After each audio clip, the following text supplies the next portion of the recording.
The war had started as most wars did, with arrogance.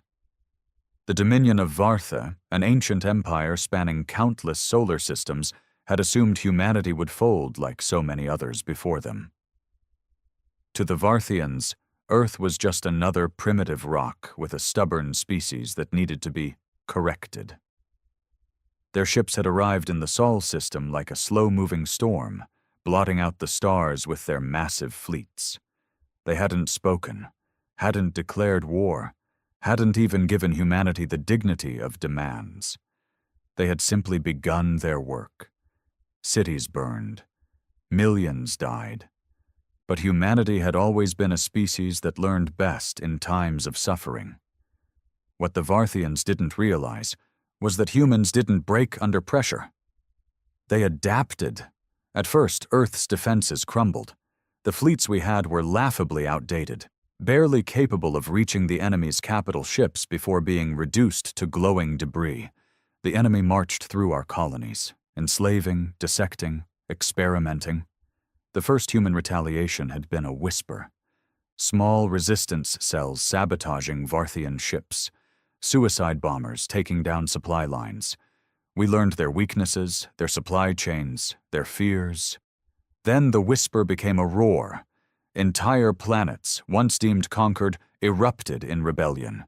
Human soldiers clad in scavenged alien armor tore through the enemy ranks with a level of brutality that sent shockwaves through the Dominion's command. We didn't just fight back, we made them suffer. Reports came in of Varthian commanders found flayed alive, their corpses nailed to the walls of their own warships. Entire battalions were found dead in their sleep, throats slit, the human insignia burned into their flesh. The Varthians had underestimated us, and now they were beginning to fear. Their empire, built on centuries of subjugation, began to fracture. Their once proud fleets started retreating from human-occupied worlds, too terrified to engage in direct combat. But it was too late. We had no mercy left to give.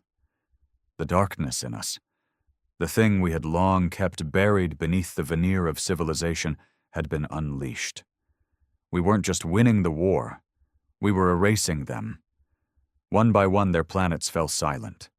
Even their own people began to turn against them, whispering of the horrors humanity had inflicted upon their worlds. Entire fleets, once commanded to conquer, were now running from us. The war had changed. It was no longer a battle for survival. It had become something worse, a reckoning. And as the last of their great cities burned, as the screams of the Varthians echoed across the cold void of space, even the stars themselves seemed to dim.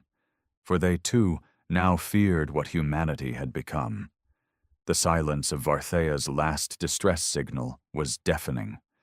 The once mighty empire, spanning thousands of systems, had been reduced to floating wreckage and abandoned cities. Where they had once looked down on humanity with disdain, now they looked up with terror, if they looked up at all. But the war was not over, not because the Varthians were still fighting, but because humanity refused to stop. It had started with justified vengeance. The atrocities committed against Earth, against our colonies, against our children. There could be no forgiveness for that. But justice had long since turned into something else, something primal. We were no longer fighting for survival. We were hunting. Entire planets, once centers of Varthian culture, were now wastelands. We burned their libraries, erased their history, turned their sacred sites into graveyards. The galaxy watched in horror as we did to them what they had done to us, but worse. The old rules of war no longer applied. There were no prisoners, no negotiations. Every captured Varthian was executed. Not quickly, not painlessly, but methodically. Some humans protested. There were voices in the shadows whispering that we had become something monstrous, that we had gone too far. They were ignored at best, executed at worst. Because there was no room for weakness, the Varthians who remained, the ones who had not yet been found, had stopped fighting. They hid in the ruins of their once great civilization, clawing through the ashes for scraps, hoping to remain unnoticed. It was a futile hope. We always found them. At first, the universe had been sympathetic to our suffering. The other species had watched with mild approval as we fought back against the Varthian war machine. But that approval had turned to unease, then fear, then dread. Now they whispered of humanity as something else, something unnatural, something that should never have been provoked. The Council of Worlds convened in secret. For the first time in history, ancient enemies put aside their own disputes, forming uneasy alliances, not against a conqueror, but against an exterminator. They saw the writing on the wall. Humanity was no longer fighting a war. Humanity was cleansing the galaxy, and when the last of the Varthians was gone, we would turn our gaze elsewhere. Because war was all we had left. The next step was inevitable. They would strike first, desperate to stop the tide of human fury before it consumed them all. They had no idea that we had been expecting it. The last war had ended. The next one was about to begin. The Council of Worlds made its decision in secret. Humanity could not be allowed to continue. What had started as a desperate fight for survival had turned into something far worse. The Varthians were gone, wiped from existence, but humanity did not stop. It seemed as if we had forgotten how. Our fleets, once symbols of defiance, now prowled the void like hungry beasts, their commanders looking for the next war, the next enemy. The other species knew they would be next, and so they struck first. It was the largest coalition ever formed in the history of the galaxy. Armies that had warred against each other for centuries now stood side by side, united by their terror of humanity. They launched their first assault against the outermost human colonies, hoping to end the nightmare before it could spread further. The initial attacks were swift, calculated, merciless. Planets that had once flown the human banner were reduced to smoldering ruins, their populations exterminated before they could retaliate. But the Council had made a fatal mistake. They thought we would break. Instead, we bled. And we remembered. When the first reports came in, humanity did not weep. We did not mourn. There were no pleas for peace, no negotiations, no attempts to reason. There was only silence. And then there was fire. We retaliated in ways the Council had never imagined. They had launched their fleets with the precision of seasoned tacticians, but they were not prepared for the sheer brutality of human vengeance. We did not fight like soldiers. We fought like executioners. Entire planets vanished under waves of orbital bombardment, reduced to glass and dust. We didn't stop at military targets. Civilian worlds were torn apart, their skies filled with the screams of the dying. No one was spared. No one was forgiven. The Council had hoped to contain us. Instead, they had only confirmed their worst fears. Humanity had no intention of stopping.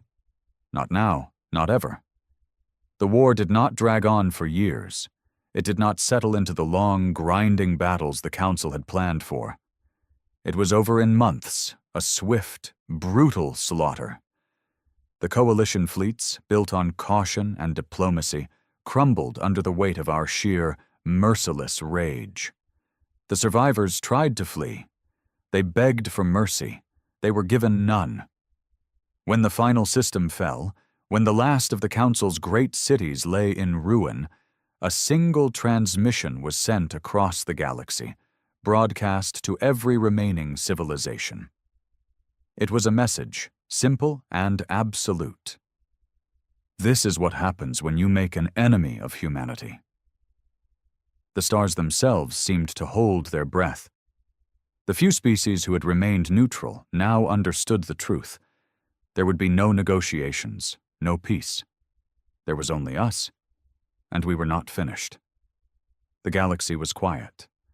Not the quiet of peace, but the quiet of an open grave. The war was over.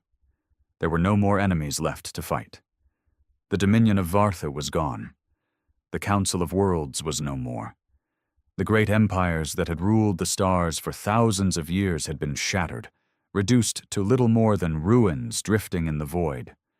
Humanity stood alone, and we were still not satisfied.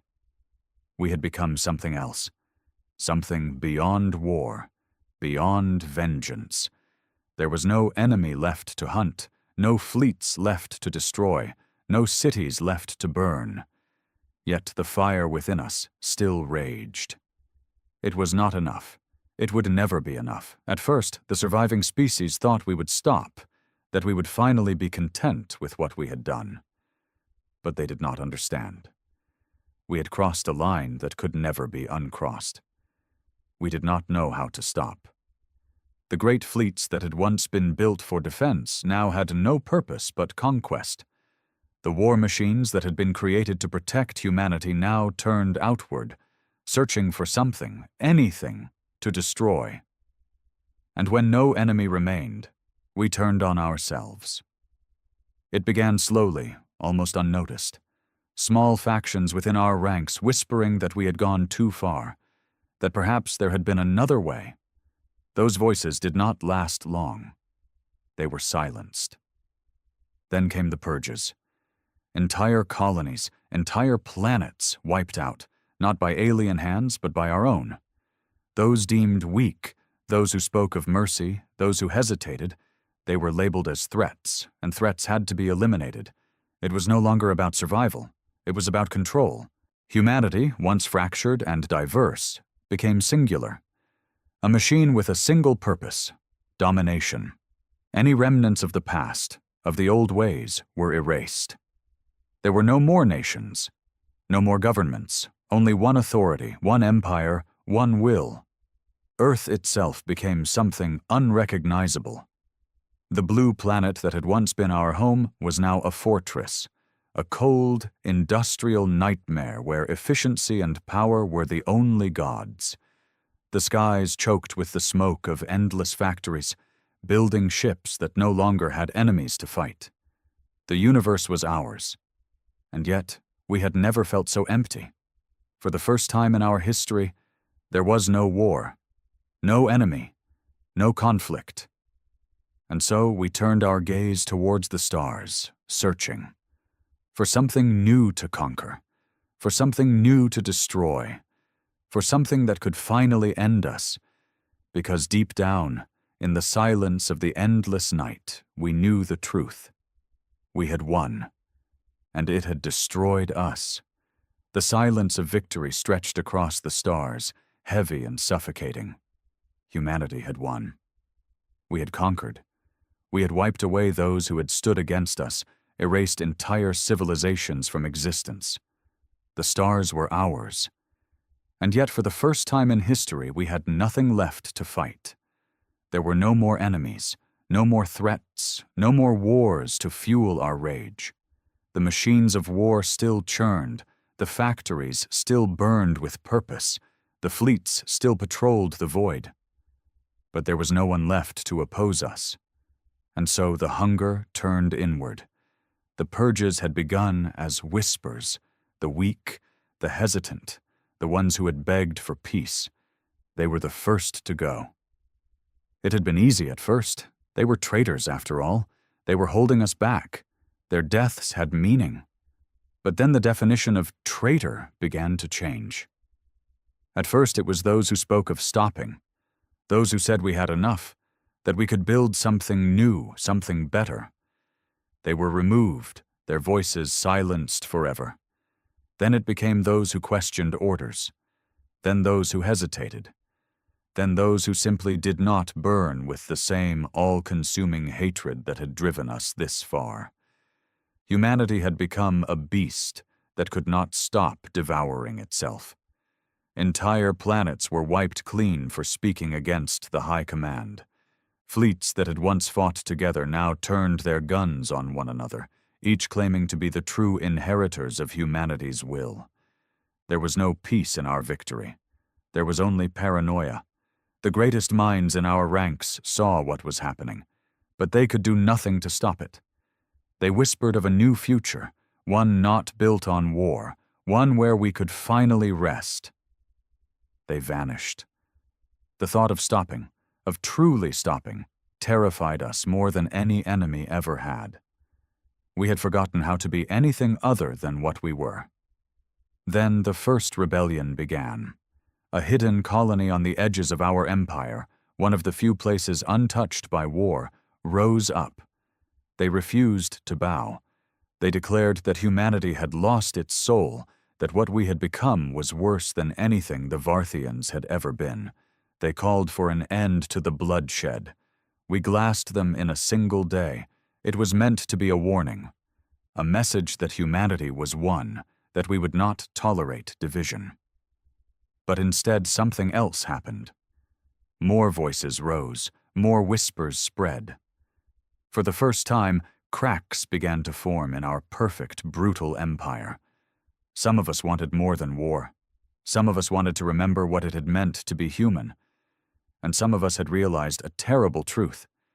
If we did not change, if we did not stop ourselves, something else would. Something older, something greater. Because we had not conquered the universe, not yet. And the real monsters were still waiting for us in the dark. The first signs came in whispers. Deep space stations along the edge of the empire went silent. No distress signals, no warning, just empty static where thousands of voices had once been.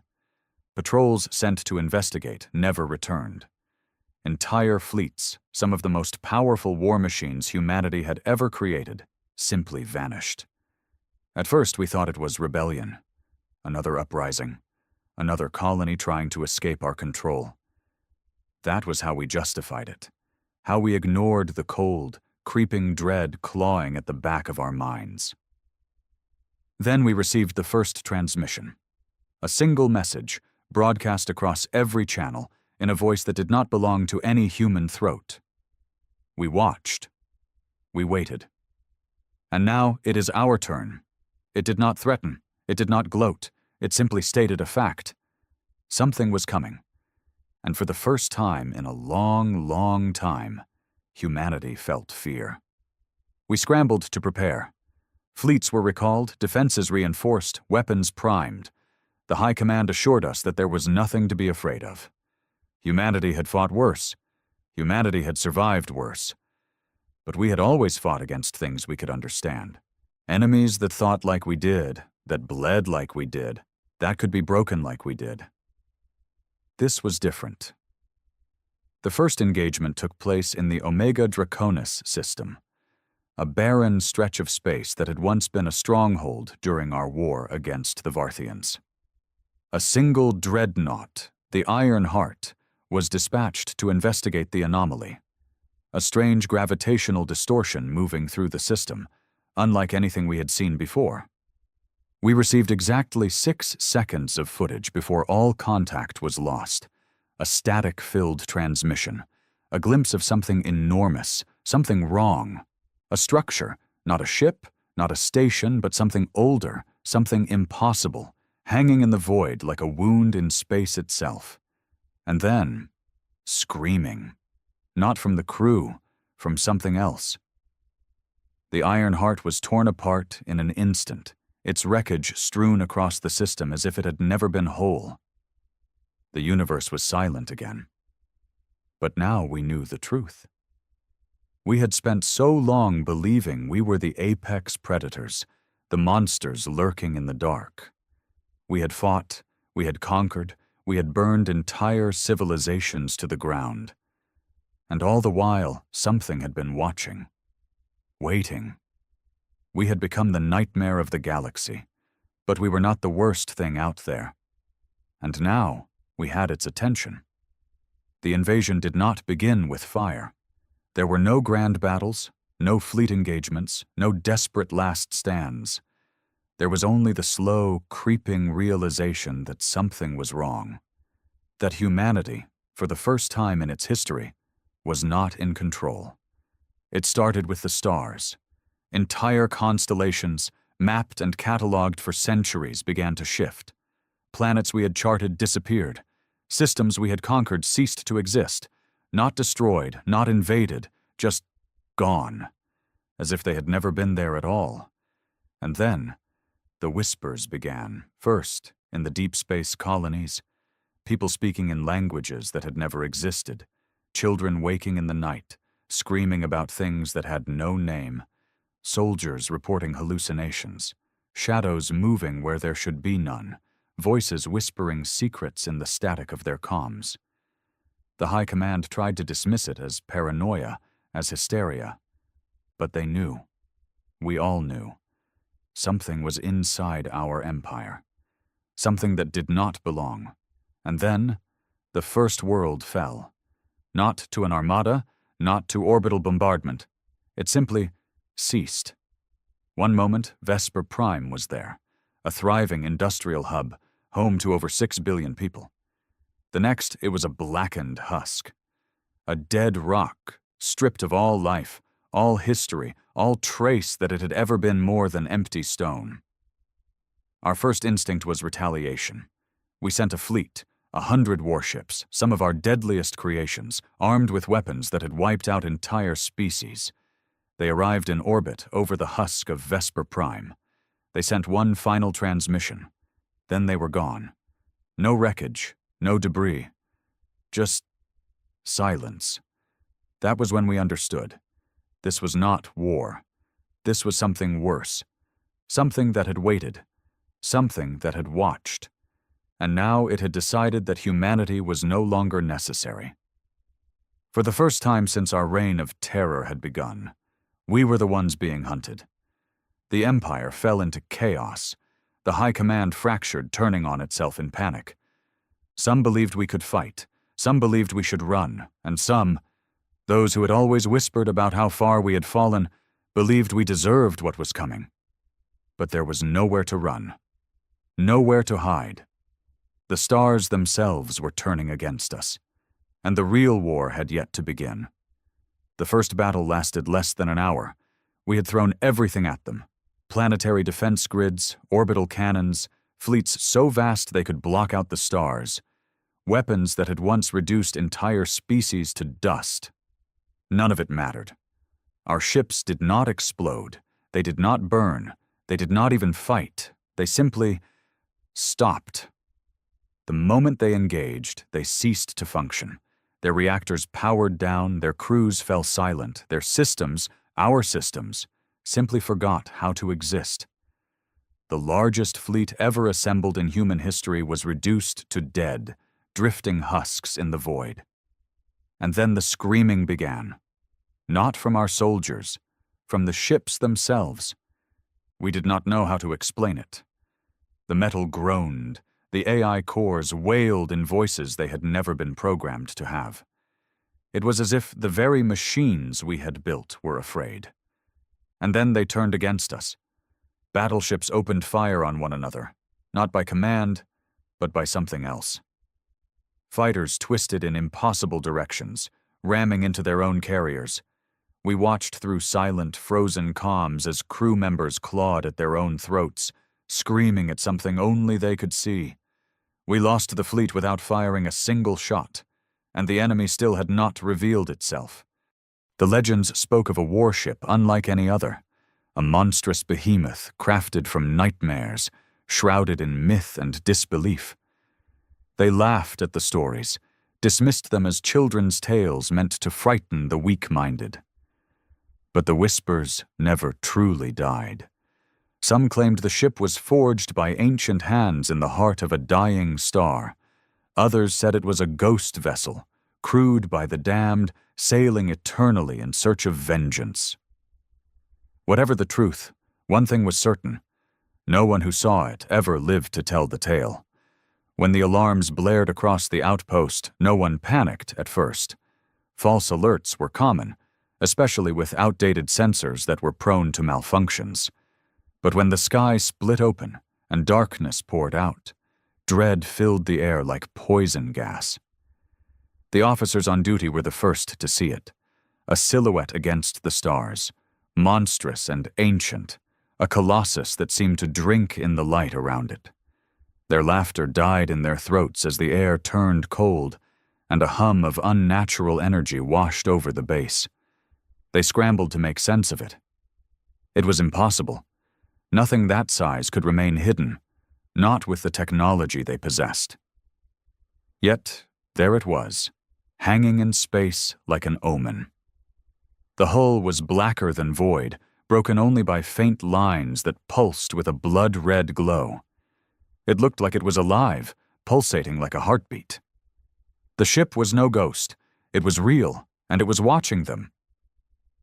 Panic spread like wildfire. Orders were shouted, commands echoed through corridors, but no one knew what to do. They had no data on this thing, no protocols for a nightmare that was never meant to exist. Their weapon systems went online, targeting the behemoth, but they hesitated. It was like aiming at a shadow, an apparition that could not be harmed. Then it moved. A slow, deliberate advance, its massive form slicing through space with a terrifying grace. The glowing lines along its hull brightened, forming symbols no one recognized but instinctively feared. Ancient runes of war and destruction, radiating an aura of malevolence. A voice crackled through the communication channels, distorted and hollow, as if echoing from another dimension. It spoke in a language that hurt to hear, syllables that twisted the mind and chilled the soul. But the message was clear: surrender or perish. They fired.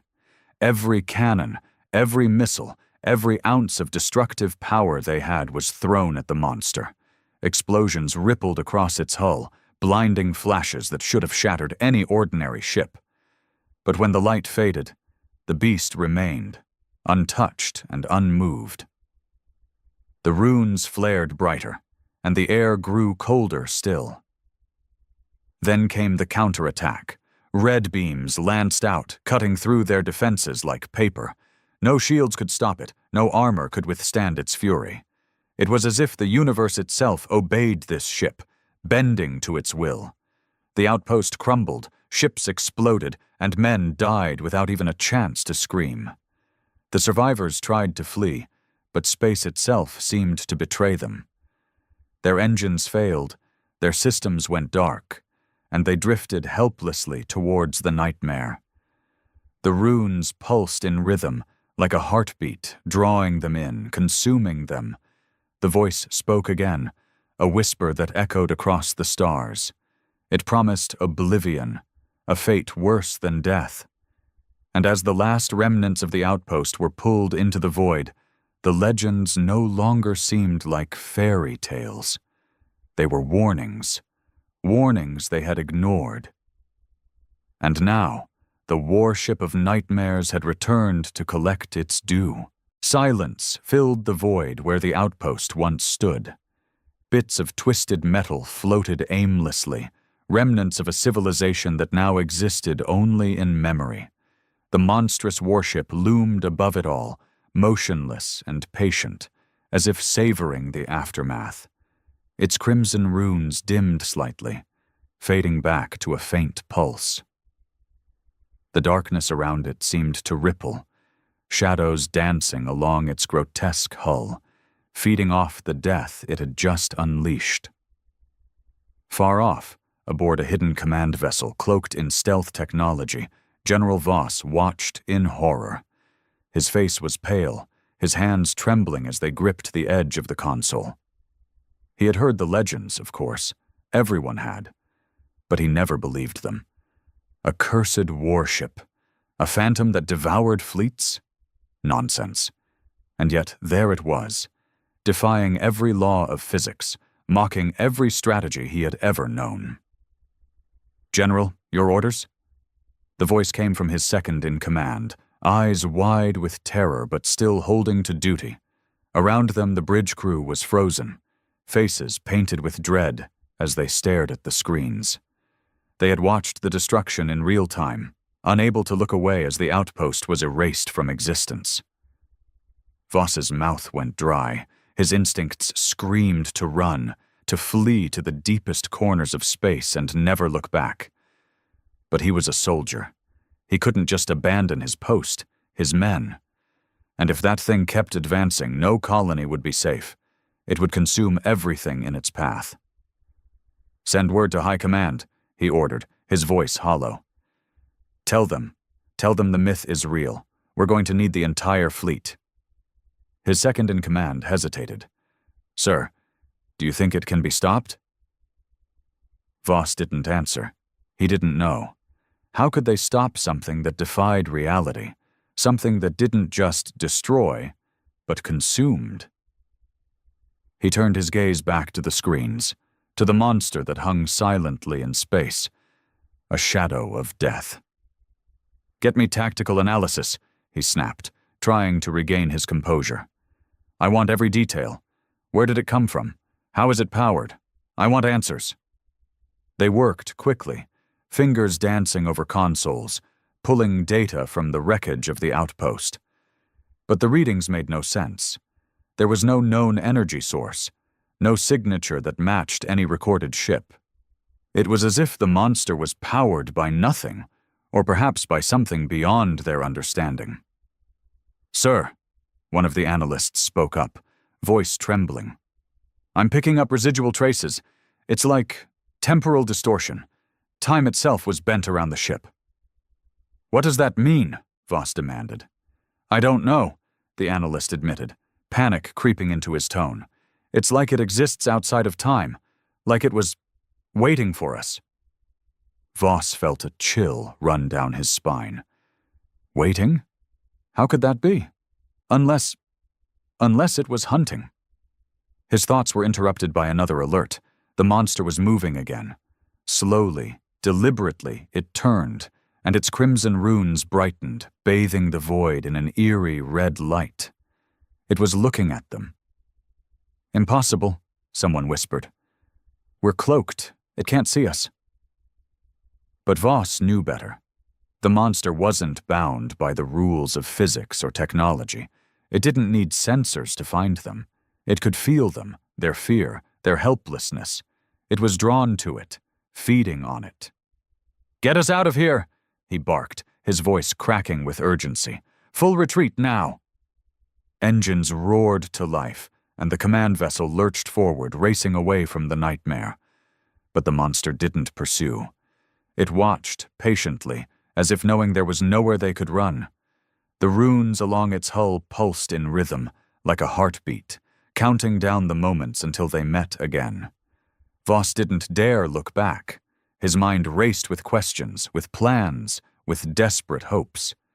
But no matter how hard he tried, he couldn't shake the image of that ship, an ancient beast that defied time and reason, a predator lurking in the shadows of the cosmos. The legends were real, and now they were the hunted. The command vessel hurtled through space at breakneck speed, engines blazing as they raced away from the monster. On the bridge, General Voss paced back and forth, his mind racing even faster. Every sensor was on high alert, scanning for any sign that the nightmare was following them. But the void behind remained empty, silent, as if mocking their fear. "They're gone," one of the technicians whispered, relief trembling in his voice. "It's not pursuing." Voss halted, staring at the screen with disbelief. It didn't make sense. Why would it let them go, unless it wanted them to run? It wanted them to spread the fear, to carry its legend to the farthest reaches of space. "Plot a course to High Command," Voss ordered, his voice firm despite the dread pooling in his gut. "They need to know what we're dealing with." His second-in-command hesitated, glancing nervously at him. "Sir, are you sure? If this thing really is what they say, is there anywhere we can hide?" Voss's jaw tightened. There was no hiding from a nightmare. But they could fight it, somehow. "We have to warn them.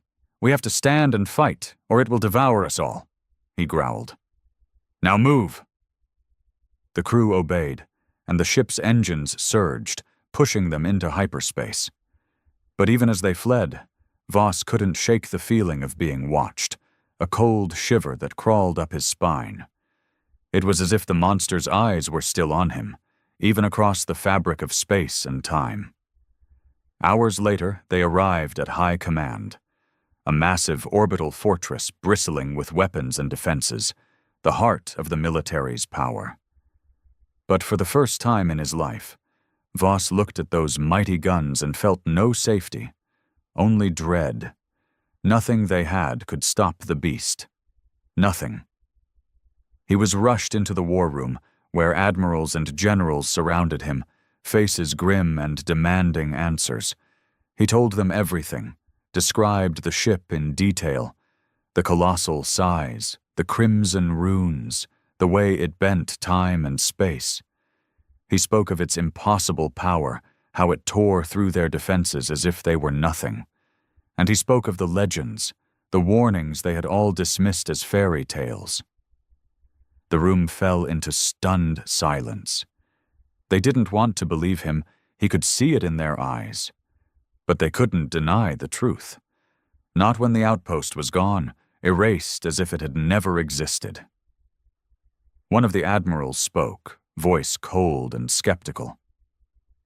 "You're saying this thing is alive? That it's not just a ship but a creature?" Voss hesitated, searching for words that could make sense of the nightmare. "It's not alive the way we understand it. It's ancient, older than our species, older than the stars. It's like it was forged from darkness itself." A murmur ran through the room, disbelief mingling with fear. They were the most powerful military force in the galaxy, conquerors of 1,000 worlds, and yet they were powerless against a ghost story. "We've analyzed the data from your sensors," another general said, his voice shaking slightly. "The energy readings are impossible. It's like it's powered by a singularity, a black hole engine, feeding on reality itself." Voss felt his blood run cold. A black hole engine? That wasn't just advanced technology. It was godlike. How could they fight something that bent the very fabric of existence? "It's waiting," Voss said softly, the realization hitting him. "It let us escape so we would come here, so we would gather our forces. It wants a fight." "Then we'll give it one," the admiral snapped, his voice harsh with anger.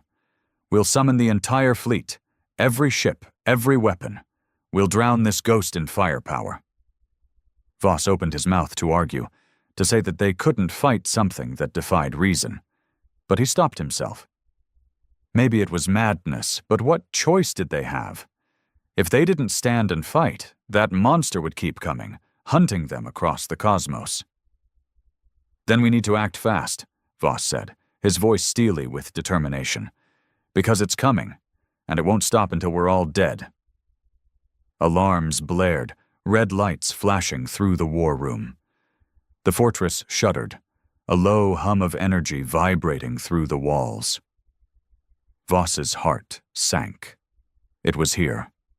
It had followed them, waiting patiently for them to gather, just as he feared. The screens flickered, showing the void outside the fortress. And there it was, emerging from nothingness, massive and ancient, runes blazing like fire. The warship of nightmares, the predator of legends. It had come for them, just as it had come for the outpost. But this time they were ready. This time, they would fight. Yet, even as the fortress powered up its defenses, Voss knew the truth. They were only prolonging the inevitable. The fortress erupted into action. Sirens wailed, echoing through the corridors as soldiers scrambled to battle stations. Every gun, missile, and energy cannon powered up, targeting the monster that hung in space like a shadow. Orders were shouted, commands relayed, and the air buzzed with tension. They had never faced anything like this before, and the fear was palpable. On the bridge, General Voss stood rigid, eyes locked on the screens. The monstrous warship loomed outside, larger than life, its black hull shimmering with an unnatural energy. The crimson runes pulsed rhythmically, casting a red glow that bathed the void in an eerie light. It was waiting, as if daring them to attack. Enemy vessel in range, the weapons officer reported, his voice cracking with nerves. All weapons locked on target. Voss's fists clenched. They were staring down a myth, a horror that shouldn't exist. But they had no choice. If they ran, it would follow. If they hid, it would find them.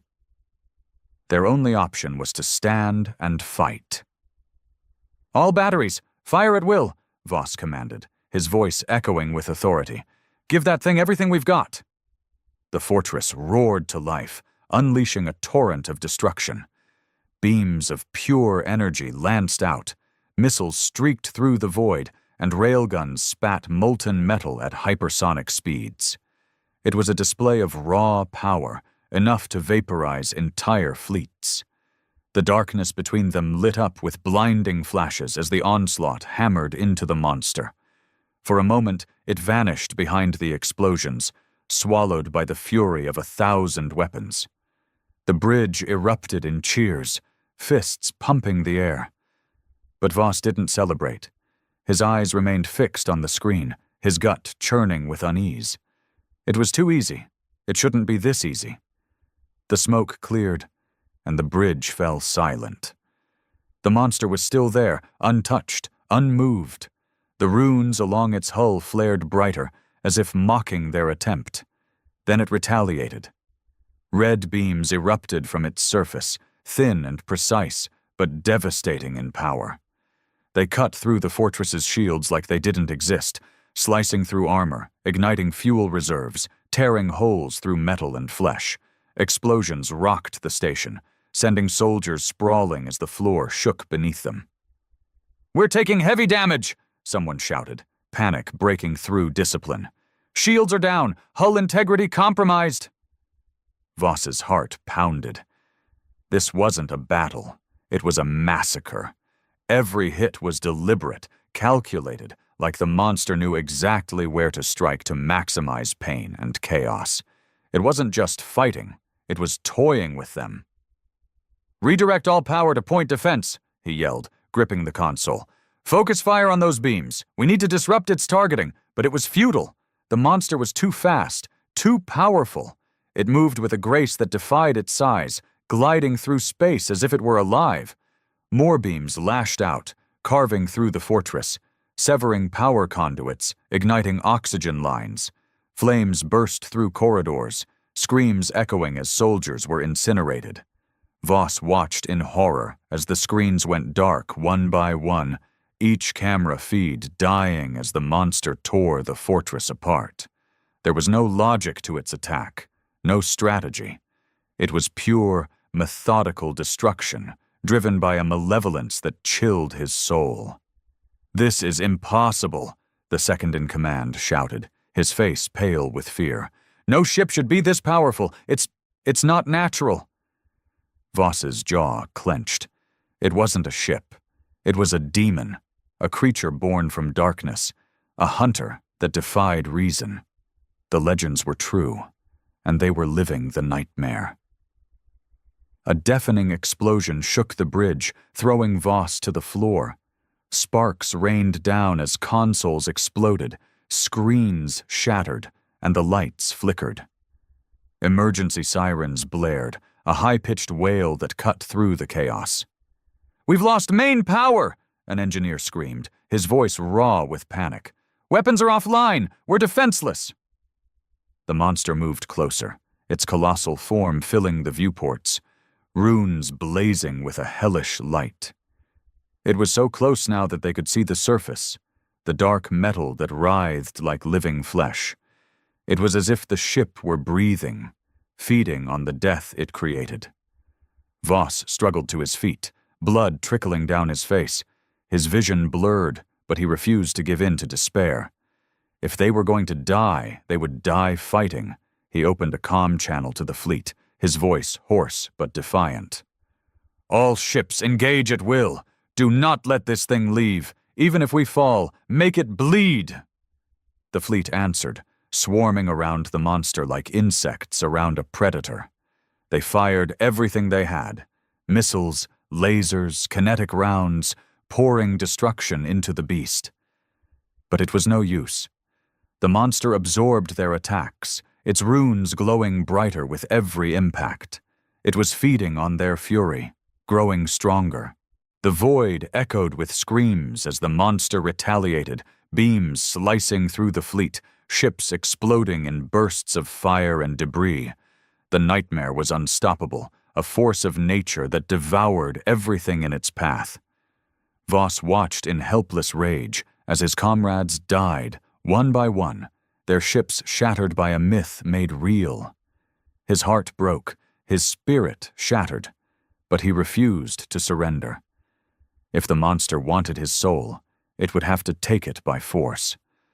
The bridge shook again, metal groaning as the fortress began to collapse. Voss stood firm, eyes blazing with defiance, as the monster drew closer, its runes flashing like the eyes of a demon. It was over, but he would face his death with honor. The nightmare loomed above him, casting its shadow over the bridge, red light flooding the room. It spoke again, its voice echoing through the comms, cold and hollow, ancient and cruel. Your courage is meaningless, your resistance is futile, all shall fall to the darkness. And then the world turned to fire. Fire consumed the bridge, a roaring inferno that swallowed metal and flesh alike. General Voss was thrown across the room, crashing into a shattered console. Pain exploded through his body, ribs cracking, blood filling his mouth. But he forced himself to move, to push through the agony. He wouldn't die cowering on the floor, not while that monster watched. The flames flickered, struggling against the vacuum as the hull tore open. Everything was spinning, alarms screaming, sparks raining down like hellfire. Voss dragged himself to his knees, vision swimming, and looked out the viewport. The monster filled his sight, its crimson runes blazing, pulsating in rhythm like a heartbeat. It was closer now, impossibly close, staring at him, studying him. The whispers started softly, slipping into his mind like tendrils of smoke. At first they were faint, indistinct, words he couldn't understand. But they grew louder, clearer, until they echoed inside his skull, a chorus of voices that overlapped, tangled, becoming one. You fight against the inevitable. You struggle against the darkness. But all lights burn out, and yours is fading. Voss gritted his teeth, clutching his head as pain lanced through his mind. The voices weren't just speaking. They were pushing into his thoughts, clawing at his sanity. He could feel them, cold and ancient, touching his memories, twisting them. Images flashed before his eyes. His childhood on the colony world, running through golden fields beneath twin suns. His first day in the academy, the pride in his father's eyes. The day he took command, the cheers of his crew, and then the faces of his fallen comrades, screaming as they were consumed by the monster's fire. The voices laughed, a hollow, mocking sound that vibrated through his skull. You remember them, but they are nothing. Dust in the wind, forgotten by the universe. No, Voss roared, slamming his fist into the floor, metal cracking beneath his strength. They mattered. They fought for each other, for the light. They were heroes. The runes on the monster's hull pulsed, faster now, flashing like lightning. The shadows around it rippled, bending and twisting, forming shapes that defied reason. Faces appeared, distorted and hollow, eyes empty and mouths open in silent screams. They were the faces of his men, his friends, the soldiers who had fought and died under his command. They were reaching out to him, hands clawing through the void, faces contorted in agony. Their voices joined the chorus, echoing inside his mind, pleading, accusing. You left us, you failed us, you let us die. Voss's heart shattered, grief ripping through him, tears burning down his face. I tried to save you, he choked, his voice breaking. I did everything I could. The shadows laughed, the sound cold and cruel. Your efforts were meaningless. Your courage was futile. All you did was delay the inevitable. Voss's hands trembled, rage and sorrow twisting inside him. You did this, he screamed, staring at the monster with burning hatred. You took them from me. You're the one who destroys, who devours. The monster's runes flared, and the voices grew darker, harsher. I am the end, the shadow that consumes light, the hunger that never ends. I was there before your stars were born, and I will be there when they die. Voss felt his sanity slipping, his soul being pulled into the void. The faces of his fallen soldiers were all around him now, their eyes accusing, mouths whispering his name, blaming him for their deaths. He wanted to scream, to fight, but the darkness was so cold, so heavy, it was drowning him, suffocating him. No, I won't let you take me, he gasped, clawing at the floor, struggling to hold on. But the shadows were inside him now, in his mind, in his blood. They were breaking him, piece by piece. The monster moved closer, its colossal form pressing against the shattered hull, its crimson runes so bright they burned his eyes. It opened, the shadows parting, revealing a void so deep, so empty, that it hurt to look at. It was calling to him, pulling him in. Voss's strength gave out, his body collapsing as the darkness closed around him. The faces of his fallen soldiers surrounded him, their hands reaching, pulling him into the void. He could feel them, cold and hollow, their souls trapped in the monster's grasp, forever screaming. The voices whispered to him, soft and merciless. Join them. Become one with the darkness. You cannot fight the inevitable. The last of his hope died, his spirit breaking as the shadows consumed him. His vision faded, the crimson light growing dim, replaced by cold, endless night. And then there was nothing. No light, no sound, only the darkness and the whispers that never stopped. The monster watched as the fortress crumbled, its prey devoured, its hunger momentarily sated. The runes dimmed, the shadows rippling around it, shifting, whispering. It had been a good hunt, but there was always more light to extinguish, always more souls to consume. It turned, slowly, deliberately, and vanished into the void, leaving behind nothing but shattered metal and broken dreams. The legend would live on, whispered in fear by those who survived. A warning of the warship that was no fairy tale, but a predator of nightmares. And somewhere, in the endless darkness, the voices continued to whisper. The void where the fortress once stood was silent, littered with debris and echoes of the fallen. The monster was gone, vanished into the darkness as if it had never been. But its presence lingered, a shadow that tainted the space it had consumed. Nothing remained of the fleet that had stood against it, no trace of the courage or sacrifice. Only silence, vast and hollow. But deep within that void, something stirred. A faint spark, flickering against the cold. It was small, fragile, barely more than a whisper. Yet it resisted the darkness, refused to be extinguished. It was the last remnant of General Voss's mind, his soul clinging to existence, lost within the monster's shadow. He floated in the abyss, weightless, directionless.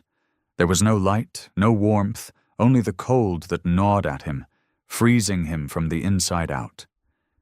Time had no meaning here. He didn't know how long he had been drifting, how long he had been trapped in the monster's grasp.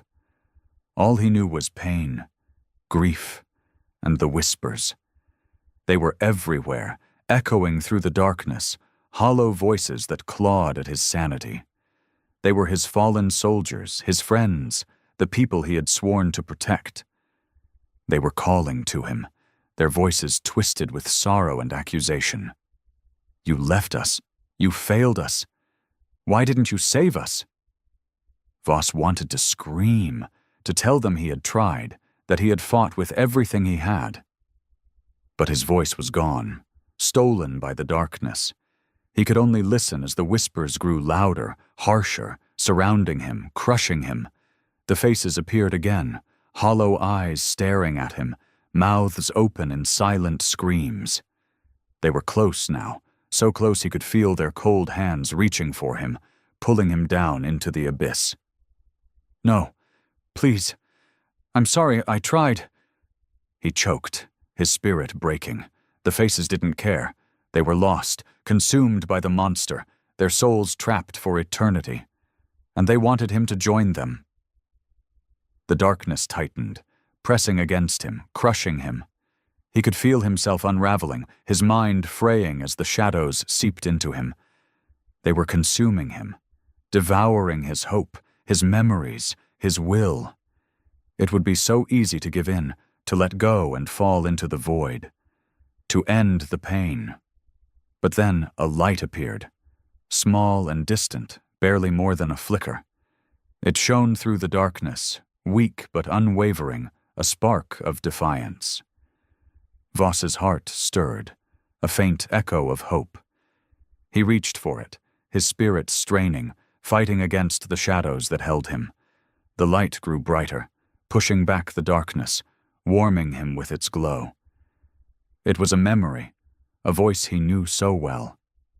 His father, standing tall and proud, looking at him with eyes full of love. "You're stronger than you know. Never give up, no matter how dark it gets." Voss felt tears burn in his eyes, his heart aching with longing. His father had been his hero, his guide, and he had died protecting his family, refusing to surrender to the enemy. He had been brave, even in the face of death. The light grew, spreading through the void, pushing back the shadows. The faces recoiled, their screams fading, their claws retreating. Voss felt strength return to him, his will reigniting. He wouldn't surrender. Not here. Not now. Not while his father's words echoed in his heart. The darkness fought back, roaring as it tried to consume him, but the light was stronger. It burned brighter, cutting through the void, shattering the shadows. Voss felt himself rising, his spirit breaking free, his mind clearing. He was still here. He was still fighting. The light exploded, flooding the darkness, burning it away. The shadows screamed, twisting and writhing, but they couldn't escape. They were consumed, erased by the light's fury. And then, just like that, they were gone. Voss opened his eyes and found himself lying on cold metal. His body ached, his head throbbed, but he was alive. Somehow, against all odds, he had survived. He looked around and realized he was on a ship, a small, battered escape pod drifting through space. The screens flickered, showing the wreckage of the fortress, the shattered remains of the fleet. The monster was gone, but its shadow still lingered, a cold presence that sent a shiver down his spine. It was still out there, waiting, hunting. But he had faced it. He had looked into the darkness and fought his way back. And he wasn't done yet. As long as he lived, he would fight. For his friends, for his fallen soldiers, for the light that still burned in his heart. Voss gripped the controls, his eyes burning with defiance. The monster was powerful, ancient, a creature of nightmares. But it could be fought. It could be defied. And someday, somehow, it could be destroyed. He was just one man, one soul against the darkness. But that was enough. Because as long as one light remained, the shadows could never truly win. General Voss drifts in a battered escape pod through a debris field, exhausted but defiant after escaping a monstrous warship. The pod's systems are failing, and he searches for survivors, finding only wreckage and grief for his fallen comrades. A faint distress beacon leads him to a damaged frigate, where he discovers Captain Myra Talon, gravely injured. Before dying, She reveals that the monster's runes are an ancient language and directs him to the archivists, keepers of forbidden knowledge. Voss journeys to the archivist's hidden world, braving a treacherous nebula filled with haunting illusions of his dead comrades. He confronts his guilt and grief, finding strength in memories of his father. Upon reaching the planet, he meets the Keeper of Memories, who explains the monster, the Devourer, is an ancient curse, a being of hunger and darkness that consumes souls. To defeat it, Voss must break its curse by deciphering the runes in the Hall of Shadows. Inside the hall, Voss faces visions of his fallen soldiers, reliving his guilt and sorrow. Overcoming his inner darkness, he unlocks the rune's meaning, discovering the curse that binds the monster. With newfound resolve, he recites a counter-curse, banishing the Devourer back to the void and freeing the trapped souls. Exhausted but victorious, Voss finds peace, knowing the nightmare is over. The monster is gone, his men are free, and the light has triumphed over darkness.